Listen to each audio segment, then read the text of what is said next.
안녕하세요. 오늘도 사연 살롱을 찾아주셔서 감사합니다. 저는 60대 후반의 여성이에요. 저는 곰탕을 전문으로 하는 한식 식당을 운영하고 있어요. 제가 사연을 보내게 된 것은 30년도 더 된 젊을 때 일이긴 하지만 장사를 시작하고 자리를 잡아갈 무렵에 겪었던 일을 이야기하고 싶어서예요. 정말 특별한 인연을 만나서 여기까지 오게 됐네요. 어릴 때 저는 할머니가 끓여주신 곰탕을 참 좋아했어요. 특별한 비법 없이 그저 정직하게 고기 국물을 우려내어 끓여주신 건데 그것만 있으면 평소에 밥을 잘 안 먹던 제가 얼음 밥그릇으로 한 공기를 국에 뚝딱 말아서 싹 비우곤 했거든요. 그런 저를 보고 엄마는 잘 먹어 좋다면서 이런 농담을 하셨어요. 순정이는 나중에 곰탕집 하려고 그러니? 어린애가 어떻게 저렇게 곰탕을 좋아하나 모르겠네.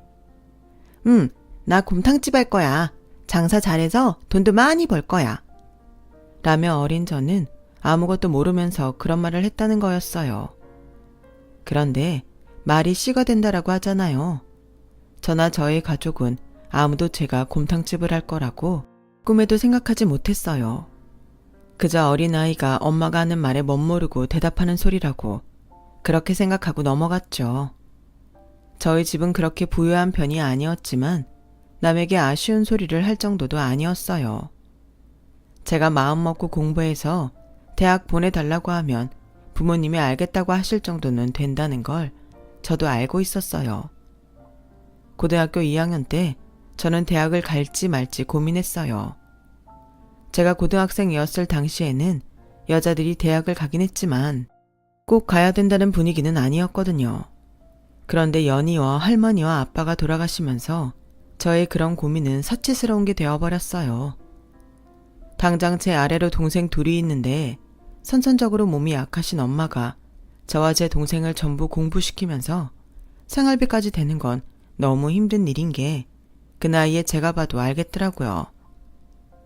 저는 고등학교를 졸업하면 무조건 일을 해야 된다는 그런 압박감에 시달리게 됐어요. 제가 너무 고민을 하니 보다 못한 제 한 친구가 이런 말도 했죠. 순정아, 너무 고민하지 마. 그리고 네가 대학을 가고 나서 취직을 하면 고등학교만 졸업하고 일하는 것보다 더 많은 돈을 벌 것 같은데 눈앞의 일만 보지 말고 결정해. 여차하면 내가 아빠한테 말해서 네 등록금 좀 대달라고 할게.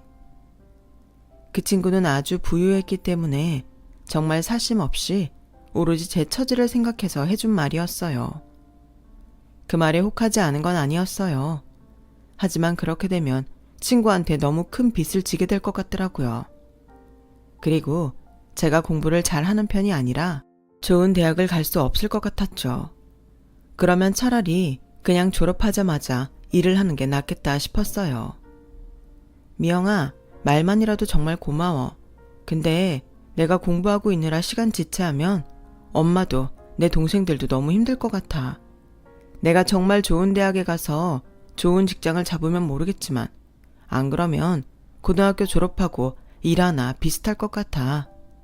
하지만 네 말대로 지금 힘든 일에 전전긍긍해서 결정하진 않을게. 네 마음은 정말 고맙게 받을게. 말은 그렇게 했지만 뭘 해야 할지 눈앞이 캄캄했어요. 엄마는 저한테 딴 생각하지 말고 공부만 열심히 하라고 했지만 하루 외삼촌이 하시는 의류 매장에서 일을 하고 오시면 다음날 하루는 알아 누우시는 엄마를 보면 마음이 편할 수가 없었어요. 저는 고민만 하다가 2학년과 3학년 1학기까지 보내게 됐고 이제 정말 졸업하면 외삼촌 가게에라도 취직해야겠다 생각하고 미리 엄마한테도 말씀드리고 외삼촌한테도 좀 잘 보여야겠다고 그렇게 마음먹고 있었어요. 그러다가 하루는 전날 외삼촌 가게에서 일하고 오신 엄마가 아프셔서 아무것도 못하고 누워만 계셨어요. 그런데다가 외삼촌이 자존심 상하는 말씀을 하셨더라고요. 아무리 그래도 오빠라는 사람이 자기 여동생한테 지 남편 잡아먹었다가 뭐니? 내가 남편 교통사고 나라고 하길 했어. 뭘 했다고 그런 모진 말을 하는지. 남편 죽고 나서 별 볼 일 없어지고 자기네 가게에서 일한다고 사람 너무 우습게 보는 거 아니냐고. 엄마가 정확한 말씀은 안 하셨지만 대충 어떤 상황인지는 짐작이 갔어요. 외삼촌은 원래도 사람 차별이 좀 심하셨고 아빠가 살아계실 때도 아빠는 대학 나오고 회사 다녀도 가게 하는 자기만큼 못 번다며 뻐기는 말을 자주 했거든요. 엄마 이야기를 들으니 외삼촌 가게에서 일하고 싶다는 마음이 싹 사라져버리더라고요. 친척한테 일자리를 달라고 하지 말고 내 힘으로 어디든 찾아봐야겠다고 다짐을 하게 됐죠. 엄마는 마음이 힘드니 몸도 더 아프신 것 같았어요. 그래서 엄마한테 삼계탕이라도 끓여드릴 생각으로 시장에 갔죠. 닭집을 향해 발걸음을 서두르고 있는데 어디서 아주 익숙한 국물 냄새가 제 걸음을 붙잡았어요. 보니까 거기에는 커다란 곰탕집이 있었어요. 저는 마치 홀린 것처럼 그 안에 들어갔죠. 가게 안은 곰탕, 내장탕 등을 먹으러 온 사람들로 붐비고 있었어요. 혼자 오셨어요? 그럼 여기로 앉으세요. 카운터에 있던 젊은 남자분이 상냥하게 웃으며 저에게 자리를 안내했고 저는 안내해준 자리에 앉아 곰탕을 주문해버리고 말았어요. 자, 여기 곰탕 한 그릇 나왔습니다. 깍두기랑 파 여기 있어요. 카운터에 있던 남자가 제 자리로 곰탕을 가져왔고 저는 그 냄새에 홀린 듯이 밥을 말아먹다가 눈물을 흘리고 말았어요. 할머니가 해주셨던 곰탕이 생각났거든요.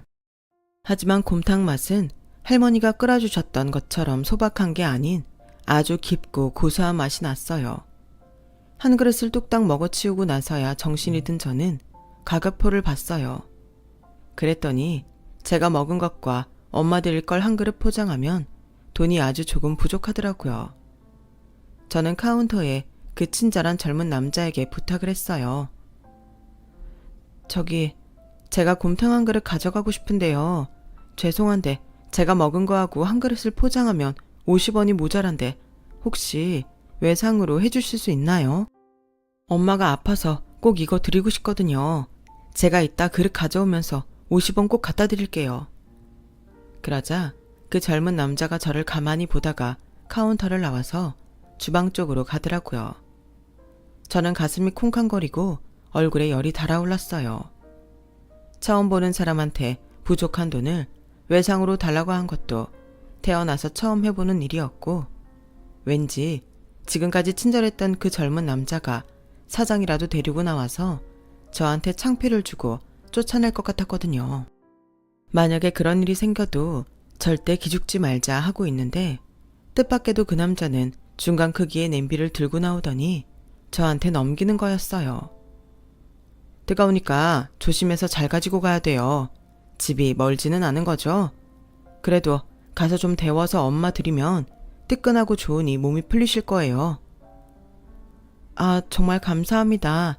그럼 부족한 돈은 제가 이따 냄비 갖다 드릴 때 가져올게요. 여기서 먹은 것만 내세요. 이건 제가 서비스로 드리는 거예요. 아직 학생 같은데 솔직히 여학생 이렇게 곰탕 혼자 와서 싹 비울 정도로 잘 먹는 거 처음 봤어요. 우리 아버지가 끓인 곰탕 너무 잘 먹어줘서 제가 그 감사의 표시로 드리는 거니까 돈 안 내도 돼요. 아니 아무리 그래도 이거 양 되게 많은 것 같은데요. 괜찮다니까요. 맛있게 드셔주시면 돼요. 알고 보니 그 가게 사장 아들이었던 남자분은 끝끝내 냄비에 든 곰탕값을 받지 않았어요. 저는 감사하다고 공손하게 인사한 후 얼른 집에 와서 그 국물에 밥을 끓여서 엄마에게 드렸어요. 아니, 어디서 이렇게 맛있는 곰탕을 사왔어? 돈은 있었어? 아무튼 오랜만에 든든하게 잘 먹었다. 엄마, 아직 국 많으니까 이따 또 먹고 싶으면 끓여줄게. 저는 남은 국을 집 냄비에 옮기고서 냄비를 깨끗이 씻어 집마당 텃밭에 있던 상투를 뜯어 안에 넣어 곰탕집에 가지고 갔어요. 냄비 안에 상추 있어요. 집에서 기른 건데 그거라도 드려야 제가 마음이 편할 것 같아서요. 나 상추 좋아하는데 오늘 상추에 저녁 먹어야겠네. 잘 먹을게요. 고마워요. 엄마는 밥 좀 드셨어요? 네, 오랜만에 한 그릇 다 드셨어요. 정말 감사합니다.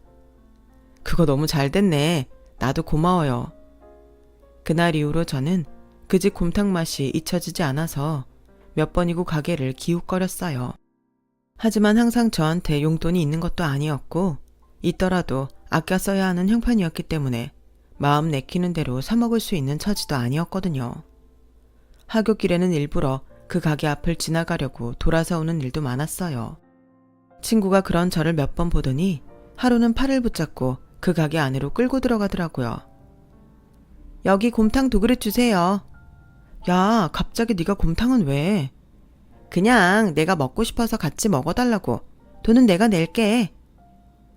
너 내가 여기 오고 싶어서 기웃대는 거 봤구나? 아니야, 난 그런 거 몰라.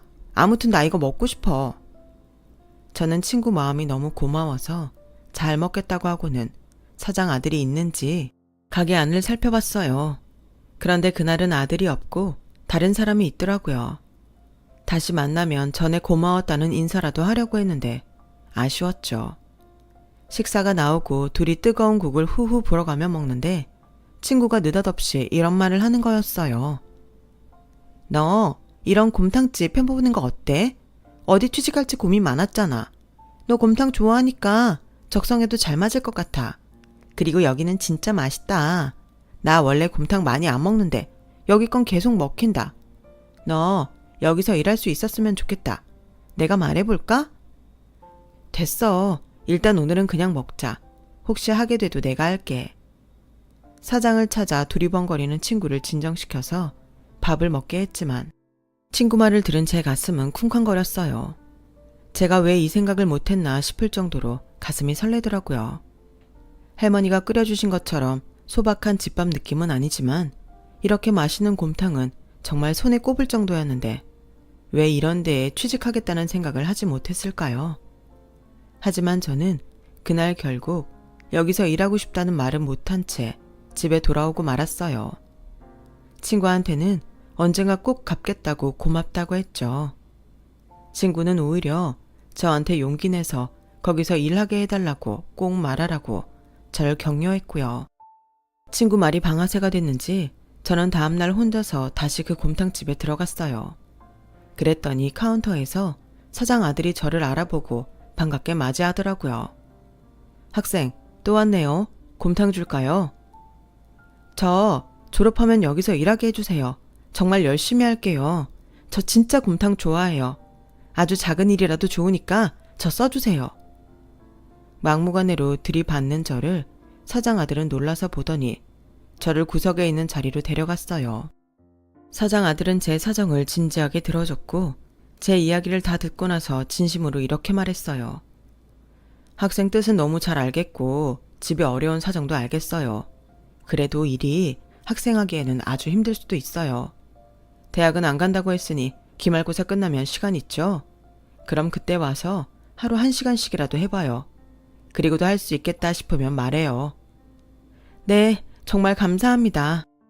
저는 대기업 정규직 내정이라도 받은 사람처럼 감동해서 몇 번이나 감사하다고 했고 사장 아들은 멋쩍게 웃으며 그럴 일 아니라며 저한테 곰탕까지 싸주셨어요.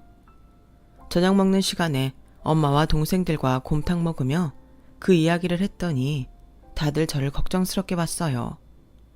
힘들어서 할 수 있겠냐는 것과 정말 대학을 안 갈 거냐는 거였어요. 특히 엄마는 많이 속상해 하셨어요. 네 아빠만 살아있었어도 네가 곰탕집에서 일한다고는 안 했을 텐데 엄마가 능력이 없어서 너무 미안해. 아니야, 난 아마 아빠 살아계셨어도 대학 안 간다고 했을 거야. 순애하고 인석이만큼 공부 잘하는 것도 아니잖아. 나 원래 먹는 거에 관심 많고 곰탕은 내가 정말 좋아하는 거니까 좀 힘들어도 잘할 수 있어. 라고 안심을 시켰고 엄마도 힘들면 언제든 관두라고 하셨어요. 저는 기말고사가 끝난 다음 날부터 곰탕집에 나가서 일을 했어요. 처음에는 저한테 물수건 접는 것만 시키더라고요. 1시간씩만 그걸 하는데도 일주일마다 돈을 줬어요. 이거 제 생각보다 많은 것 같은데요. 괜찮아요. 아버지가 그렇게 하라고 해서 하는 거니까. 근데 금방 관둘 줄 알았는데 벌써 1달 됐어요. 라며 저를 대단하다는 눈빛으로 보는데 참 쑥스럽더라고요. 그 후로 저는 홀에서 서비스를 했고 몇 달 뒤부터는 주방에서 설거지도 하고 음식 재료도 다듬었어요. 곰탕은 사장님이 직접 끓이셨기 때문에 아무나 그 옆에 가서 볼 수 없었어요. 곰탕뿐 아니라 내장탕과 해장국도 있었는데 다 곰탕 국물을 베이스로 했기 때문에 곰탕이 제일 중요했거든요. 사장님만의 특별한 비법이 있는 것 같았는데 이제 겨우 주방에 들어온 저야 근처에 가지도 못했죠. 저는 그저 시키는 일을 열심히 하며 하루하루 보냈어요. 그렇게 제가 곰탕집에서 일하고 1년이 되던 날이었어요. 평소에는 주방장 아저씨와 반찬 반장님인 이모님, 그리고 아들하고만 이야기하는 사장님이 갑자기 저를 부르시는 거였어요. 박순정, 너 이리 와봐라. 이거 잘 보다가 기름 뜨면 걷어내라. 깔끔하게 다 걷어내야 돼. 안 그러면 느끼하고 맛 안 난다. 제가요? 정말 제가 해도 돼요? 내 말 못 들었어. 너 박순정이잖아. 네가 하라고 시키는 거야. 저는 너무 좋아서 열심히 기름을 건져냈어요. 뜨거운 들통 앞에서 그 겨울에 땀을 뻘뻘 흘리면서도 집중해서 기름 건지는 저를 보고는 주방장님과 반찬반장 이모는 아주 정신이 팔렸다며 웃으시더라고요. 그날 일이 끝나고 나오는데 사장 아들이 저한테 살짝 이렇게 말했어요. 아버지가 순정씨 아주 잘 본 것 같아요. 열심히 해요. 저는 순정씨라고 부르는 것에 어쩐지 가슴이 두근댔어요. 곰탕집에서 일하기 시작하고 제일 기억에 남는 날이었죠. 제가 사장 아들에게 호감을 갖고 있다는 걸 확인하기도 했고 처음으로 국 앞에 가게 됐으니까요. 저는 뭐든 시키는 대로 열심히 하고 주방 선배들의 어깨너머로 반찬 양념이든 뭐든 익힐 수 있는 건 다 익혔어요. 그러다 보니 저는 점점 주방에서 중요한 인력이 되었고 주방장님 아래서 국을 끓이는 요리사 중 한 명이 되었어요. 그때 저는 조리사 자격증을 정식으로 따야겠다는 생각을 했어요. 그동안 모아둔 돈도 있으니 가게에서만 허락해주면 학원에 다니며 해보고 싶었죠. 다행히 사장님과 주방장님은 흔쾌히 허락을 해주셨고 저는 신이 나서 집에 가 엄마에게 그 이야기를 했어요. 진짜 나처럼 들어온 지 1년 만에 국도 끓이고 사장님 배려로 조리학원까지 다니는 사람 없다니까? 아주 신났네 우리 딸. 근데 엄마는 아직도 아쉬운 마음이 있어서 그런지 너처럼 마냥 좋아할 수가 없네. 순정아, 지금이라도 늦지 않았어. 2년 정도 늦는 거 아무것도 아니니까 대학 시험 보지 않을래? 학비나 들어가는 돈은 내가 외삼촌한테 얘기해볼게. 엄마, 전에 외삼촌한테 모진 말 듣고 속상해서 며칠씩 알아눕던 거 잊었어? 난 외삼촌이 먼저 와서 대학 가라고 돈 내밀어도 싫어. 그런 돈으로 공부 안 할 거야. 대학이 뭐가 중요해. 나 벌써 돈 이만큼이나 벌었다고. 이걸로 순애랑 인석이 등록금도 낼 수 있는데 얼마나 좋아. 제가 그동안 돈을 모아둔 통장을 보여주자 엄마는 그만 눈물을 터뜨리시더라고요. 그래, 우리 딸 정말 장하네. 하긴 사람은 누구든 자기가 잘하는 일 타고 태어난다고 했지. 대학은 엄마 욕심인가 보다. 여자들 대학 안 보낸다는 집도 있지만 엄마는 그런 거 싫거든. 근데 네가 공부보다 더 잘하는 게 있다고 하니까 이제 엄마가 포기할게. 네가 정말 많이 했었구나. 자식이 고생하는 거 보는 게 편한 부모가 어디 있겠니. 정말 험한 일 안 하게 하려고 했는데. 그래도 너가 좋다니 더는 아무 말도 하지 않을게. 몸 건강 챙기면서 해. 그렇게 엄마는 완전히 두 손 드셨고 저는 그때부터 온전히 집안 식구들의 지지를 받으며 일을 하게 됐어요.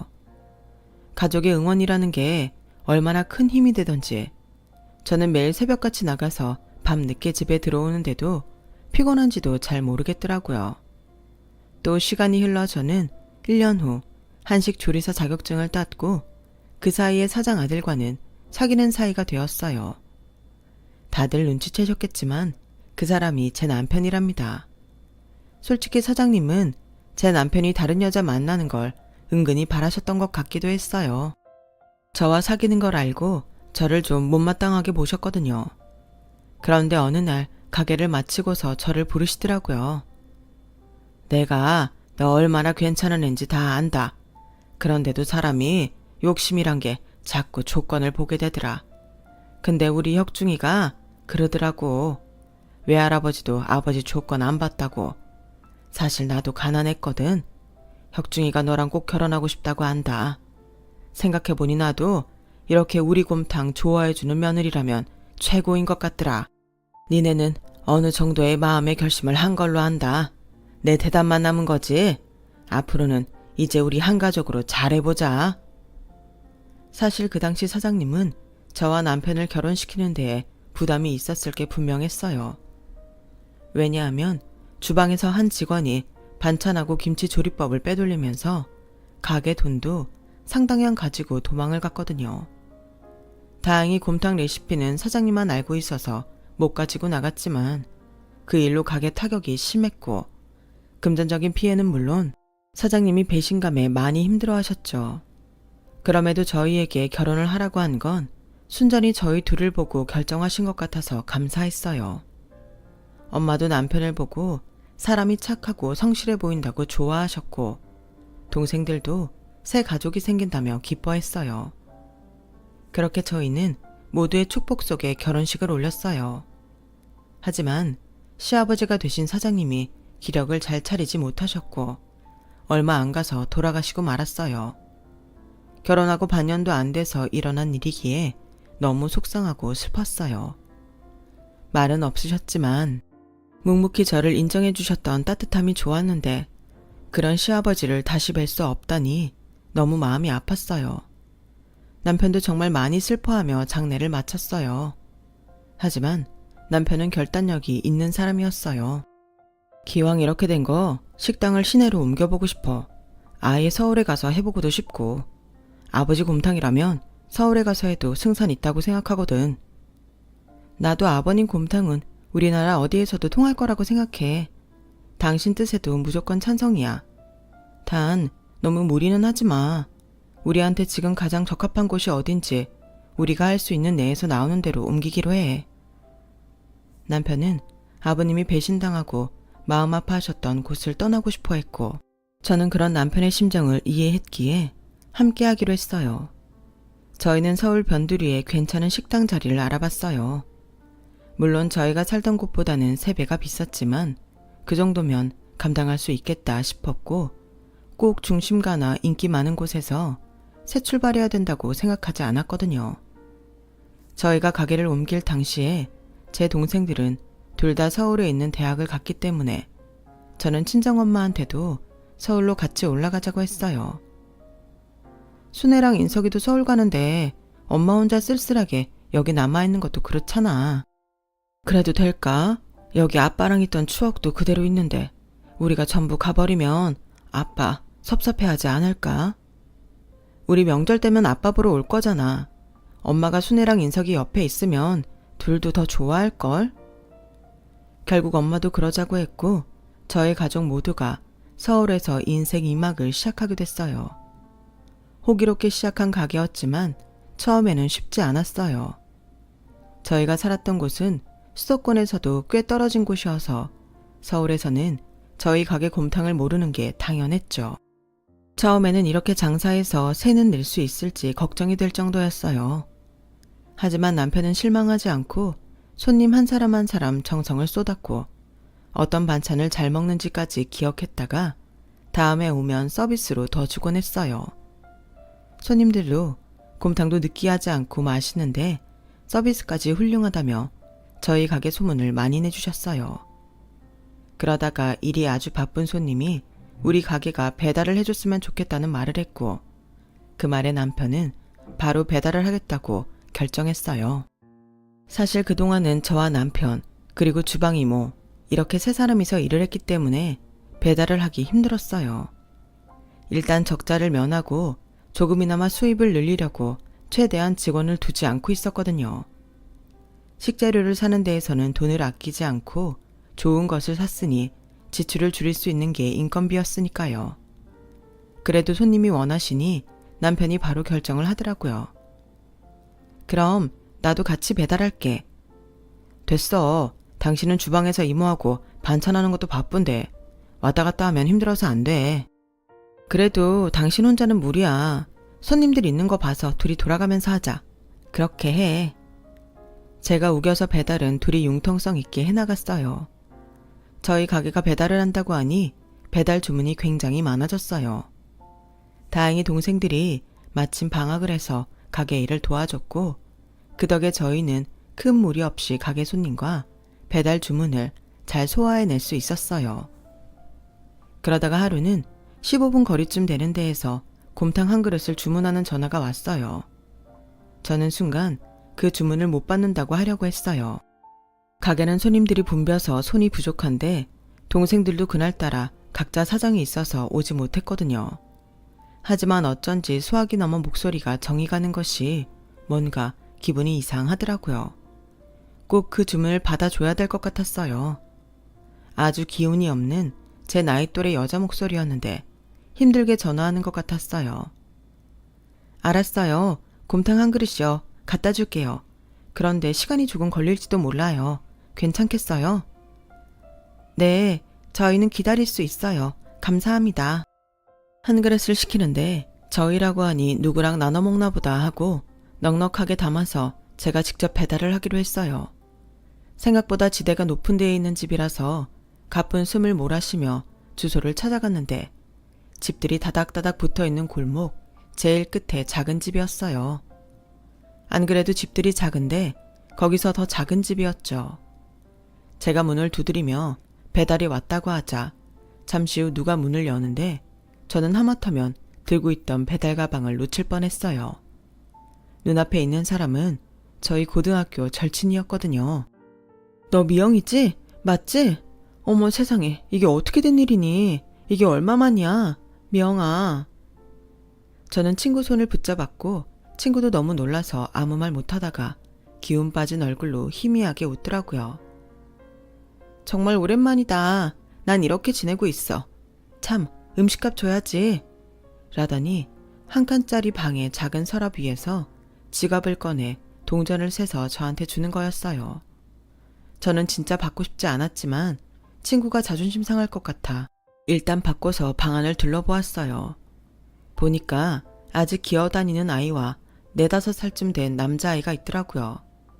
친구는 얼굴이 파리하고 바싹 마른 게 예전에 그 친구라고는 도저히 상상도 할 수 없는 모습이었어요. 저는 안 되겠다 싶어서 가져온 곰탕에 밥을 차려서 먼저 친구 아들을 먹게 하고 친구에게도 숟가락을 쥐어주고 말했어요. 미영아, 우리 진짜 친했던 거 알지? 네가 서울 가면서 헤어졌지만 우리 영원한 친구하기로 했잖아.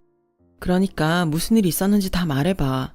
이렇게 만난 게 절대 우연이 아닐 것 같아서 그래. 우리 집 나 대학 오면서 서울로 이사오고 얼마 안 돼서 남편을 만나서 결혼했는데 친정에서 엄청 반대를 했거든. 남편이 돈도 없고 좋은 대학 출신도 아니라고 부모님이 너무너무 싫어해서. 하지만 난 그 사람이 좋고 그래서 난 집에서 쫓겨났지만 그래도 좋았어. 대학은 중퇴했어도 행복했고 그리고 애 낳고 힘들어도 사랑하는 남편하고 아이들 보며 그 힘으로 살았지. 그러다가 남편이 중동으로 일을 하러 간다는 거야. 건설 현장에 가면 돈도 많이 벌 수 있다고 3년만 있다 오겠다고. 근데 남편이 지금 거기서 어떻게 됐는지 몰라. 땅 고르는 데에 갔다가 지대가 무너져서 흙더미 밑에 갇혔대. 그런데 보니까 이 사람이 회사 직원 자격이 아니고 중간에 무슨 사람 통해서 거기 일일 노동자처럼 돼 있다는 거야. 그래서 사고 났다는 연락받은 이후 소식도 없고 몇 달이 지나도록 돈도 받지 못해서. 친구는 눈물을 줄줄 흘리며 밥을 먹지 못했고 저도 같이 울며 친구를 얼싸 안았어요.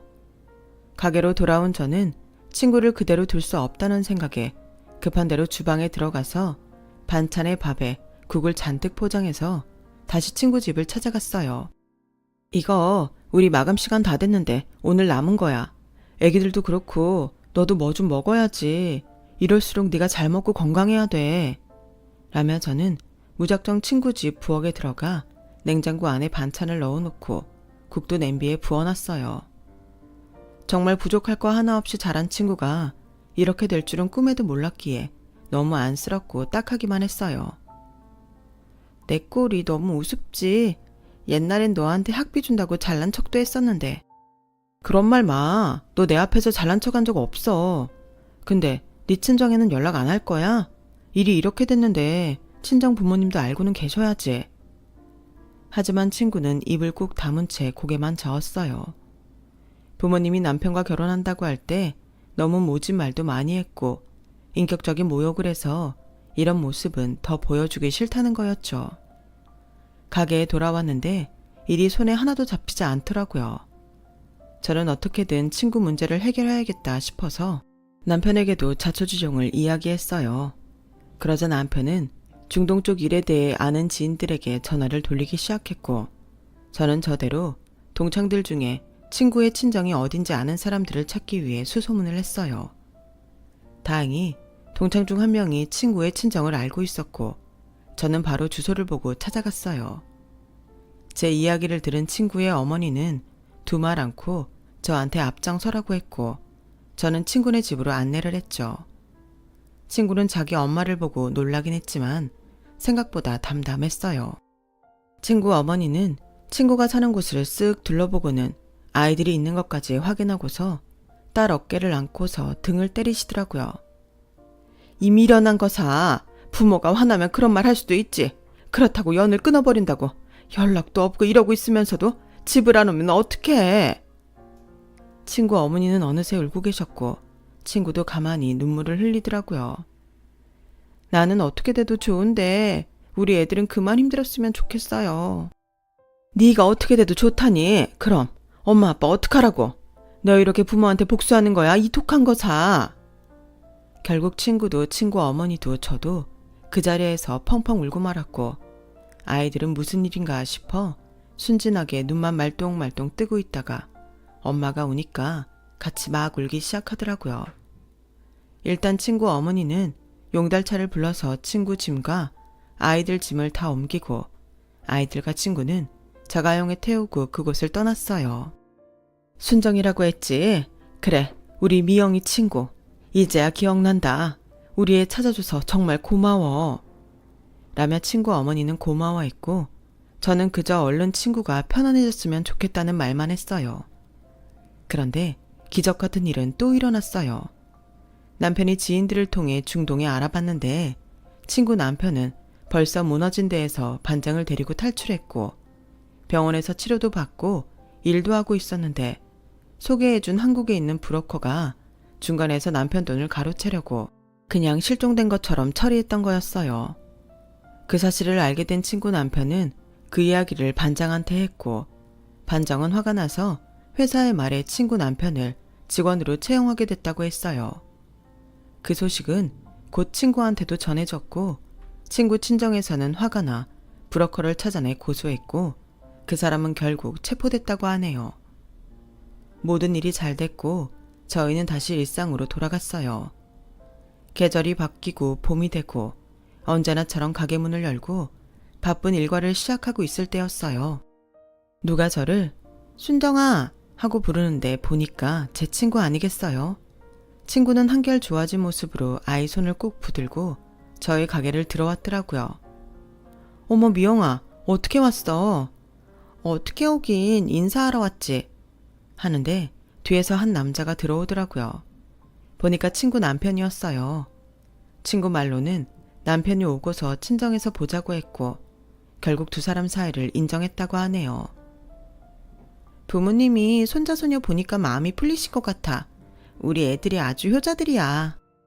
그래, 자식이 이렇게 예쁜 아이들을 낳았는데 어떻게 싫어할 수가 있겠어. 라며 저와 친구는 담소를 주고받았죠. 친구 남편은 쑥스러운 듯 옆에 앉아있다가 제 남편이 나오자 갑자기 그 앞으로 가서 바닥에서 큰 절을 하는 게 아니겠어요. 아, 이러지 마세요. 다른 손님들도 계신데 부끄럽습니다. 아닙니다. 제 은인이십니다. 두 분 덕에 집사람도 저도 장인어른 장모님께 인정받고 아이들은 처가에서 너무 잘 지내고 있습니다. 정말 감사합니다. 저희는 괜찮다며 친구 남편을 일으켜 세웠고 궁금해하는 손님들한테 친구가 저희가 어떻게 했는지 이야기를 해주자 손님들은 사장이 좋은 사람이라며 밥을 먹으면서도 칭찬을 해주시더라고요. 저와 남편은 너무 쑥스럽고 부끄러워 어쩔 줄 몰랐어요. 그리고 얼마 후 친구가 친정 어머니와 다시 찾아왔어요. 친구 어머니는 저희에게 이렇게 말했어요. 거두절미하고 내가 이 식당에 투자를 좀 해보고 싶거든요. 우리 미영이의 사위, 손주, 손녀까지 만나게 해준 사람들이라 강남에 있는 상가에 가게 내주고 싶은데 어떻게 생각해요? 말씀은 너무 감사합니다만 저희가 그런 자리는 아직 좀 부담이 되네요. 지금 여기서 저희를 좋아해 주시는 분들도 많아서 좀 더 이 자리에서 해보고 싶습니다. 라고 남편이 말하자 친구는 그럴 줄 알았다며 웃더라고요. 그러면 투자는 여기에 할게요. 대신 가게가 잘 되면 2호 좀 내고 우리 사위도 같이 일하게 해줘요. 알고 보니까 우리 사위가 한식 조리사 자격증이 있더라고요. 전에 집에서 갈비찜을 했는데 아주 맛있었어요. 아, 그런 거라면 사위분께서 하실 마음만 있으시다면 지금부터라도 저희 가게에 나오셔도 됩니다. 라고 남편이 말하자 친구는 너무 좋아하더라고요. 사실 그 사람이 여기서 일하고 싶은 눈치였는데 너무 신세를 지는 것 같다며 말을 못하더라고. 그래서 엄마랑 상의 끝에 이렇게 왔거든. 고마워 순정아. 고마워요 혁중씨. 그이 정말 성실한 사람이에요. 잘할 거예요. 저희도 감사하죠. 별로 한 것도 없는데 투자까지 해주시고요. 한 게 없다뇨. 우리 가족을 이렇게 다시 다 만나게 해주셨잖아요. 라며 친구는 남편의 말에 또다시 눈물을 글썽였어요. 저는 친구와 손을 꼭 붙잡고 앞으로도 잘해보자고 했죠. 그리고 친구 남편은 첫 출근 때 와서 다시 한번 저희한테 큰 절을 했어요. 받아주셔서 감사합니다. 정말 패되지 않게 열심히 하겠습니다. 네, 우리 서로 잘해봅시다. 라며 남편과 친구 남편은 악수를 했고 저희는 가게 문을 열었어요. 친구 덕분에 적자가 좀 해소돼서 그런지 저희는 가게 운영에 좀 더 자신감이 생겼어요. 그런 마음이 일하는 데에도 영향을 줬는지 가게는 점점 잘 됐고 친구 남편도 아주 빨리 일을 배웠어요. 게다가 정말 재능이다 싶을 만큼 요리도 잘했고요. 저희는 3년이 지나 가게를 확장하게 됐고 2호점도 냈어요. 친구가 자기 부모네 강남에 상가를 내라고 했지만 역시 그건 저희가 돈을 더 번 다음에 하자 싶었죠. 그리고 2호점 사장으로 친구 남편이 가게 됐어요. 친구 남편은 정직하게 가게를 운영했고 실적도 아주 잘 냈어요. 나중에는 독립해서 나가게 됐죠. 그때는 정말 친구 친정에서 강남에 가게를 차려줬답니다. 그렇게 되기까지 15년 정도 지났고 친구도 저희도 각자 가게를 잘하면서 지내고 있어요. 남편은 이미 가게에서 손을 뗐고 저도 가끔 들여다보는 정도지만요. 가게는 딸들이 함께 운영하고 있답니다. 저는 딸 둘을 뒀는데 친구 애들하고도 친해져서 아주 잘 지내고 있어요. 그런 모습을 보니 어찌나 흐뭇한지 모르겠어요. 저와 친구는 지금도 만나면 서로 이렇게 말해요. 내가 너를 만난 건 진짜 행운이야. 우리는 정말 서로가 서로에게 행운인 친구라고 생각해요. 제가 그때 친구를 만난 게 지금 생각해보면 얼마나 다행인지요. 안 그랬으면 친구가 어떻게 됐을지 생각만 해도 앞이 캄캄하더라고요.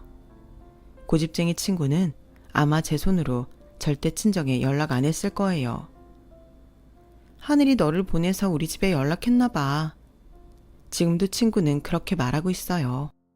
제 이야기는 여기까지예요. 들어주신 모든 분들 건강하시고요. 매일 행복하시고 좋은 일만 넘치시길 바랄게요. 감사합니다. 여러분, 사연 댓글에 응원과 현명한 조언 부탁드려요. 좋아요와 구독은 저에게 큰 힘이 됩니다.